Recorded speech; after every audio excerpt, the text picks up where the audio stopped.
Have you ever wondered what the best car to DoorDash in is? Well, I have, and that's because I drive a Mercedes C300, and I already know that this is not the best car to DoorDash in. I'm actually in the market to buy a new car here pretty soon. I want to have one by the end of the year. So I decided to do a little bit of math and compare my car, a normal gas car, well, not normal because unfortunately my car takes premium gas, but I'm going to be comparing my car to a hybrid and also to an all-electric car. So the cars we're going to be using are my car, a Mercedes C300, a Chevy Volt, and a Tesla. And the categories that we're going to be comparing is the price of the car, how many miles per gallon it gets, the gas/charging price for a full tank, how much it costs to run the car for 1,000 miles, and what the overall cheapest car is after 200,000 miles, including the cost of buying the car. So my car was $17,600 when I purchased it. It gets about 29 miles per gallon, and that's a rough average of highway and street miles. And it costs me $75 to fill up a full tank of gas,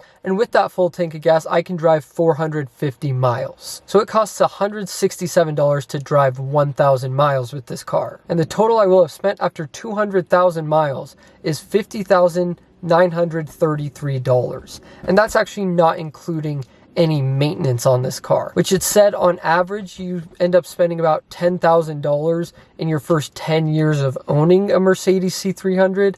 So it would probably be more like $60,000, which honestly sucks. So if you drive a car like mine and you have to put premium gas in it, well then you might need what I'm about to tell you. See, if you click the link down below in the description, Ivy is giving away fee-free $100 cash advances to the first 1,000 users who use that link to sign up. But next we have the Chevy Volt. This is actually a car that I'm heavily looking into to buy, and that's because they are about $16,000 for a fairly new one. And they get 42 to 45 miles per gallon, and that's including the miles you can drive with the electric part of it. But that is really, really good, especially compared to what I'm used to driving. So in total, to fill up a full tank of gas on a Chevy Volt, it costs $42 in gas, and then it costs about $3.50 to charge it all the way. Meaning with $45.50, I could drive 420 miles with this car. That's like almost half of the cost I'm paying now. And the cost to drive 1,000 miles, well, that's only $100, so $67 cheaper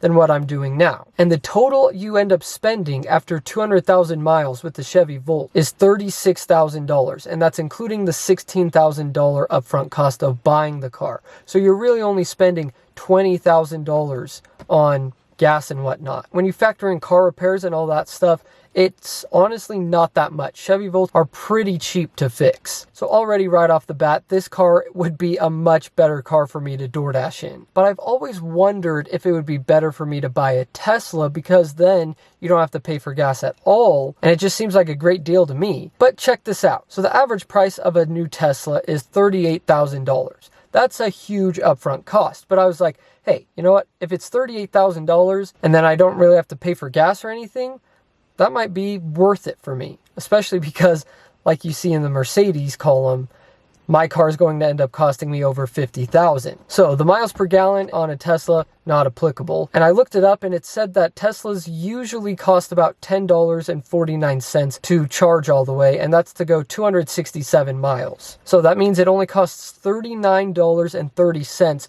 per 1,000 miles of driving a Tesla, which completely blows away the Chevy Volt and my Mercedes. But get this, after 200,000 miles, you actually end up spending $45,857 because that upfront cost is so much, $38,000. So all in all, the best car to drive is probably a hybrid. Because they're cheaper, because Teslas are pretty pricey, you end up actually spending more money, even in the long run, on a Tesla than you would if you bought like a $16,000 hybrid car. And that seems to be the best overall car to DoorDash in. Now, if you have the $38,000 to spend, I think if you went even like into the longer run of like 300,000, 400,000 miles, which I think Teslas can get up to, then a Tesla probably would be worth it in the end. But I don't know who's going to be driving 400,000 miles when it comes to DoorDash. I mean, you'd really have to be grinding. So anyways, there you guys have it. That was kind of my breakdown of what car is the best car to DoorDash in, and come to find out, it's a hybrid. And I'm really thinking about getting a Chevy Volt here pretty soon. That'll definitely save me money. Sorry, Mercedes, but our time dashing together might come to an end soon. So hopefully you enjoyed this video. Hopefully you learned something. Hopefully you can use this if you're in the market for a new car and end up saving some money in the long run. But anyways, if you enjoyed the video, make sure you guys subscribe. I got a great series coming up for you guys, and I'll see you next time. What? You want to get out of the car? Did I trap you in here to film? Huh?